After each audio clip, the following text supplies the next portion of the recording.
Hey guys, in this video, I will show you how to add a user to Google Business Profile.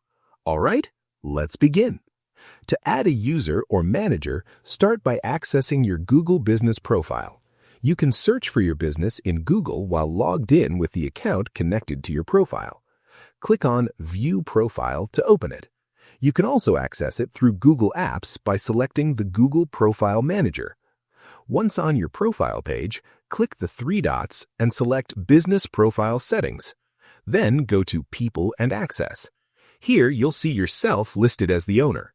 To add a new user, click the Add button, enter their email address, and assign a role. You can choose roles like Manager and then click Invite.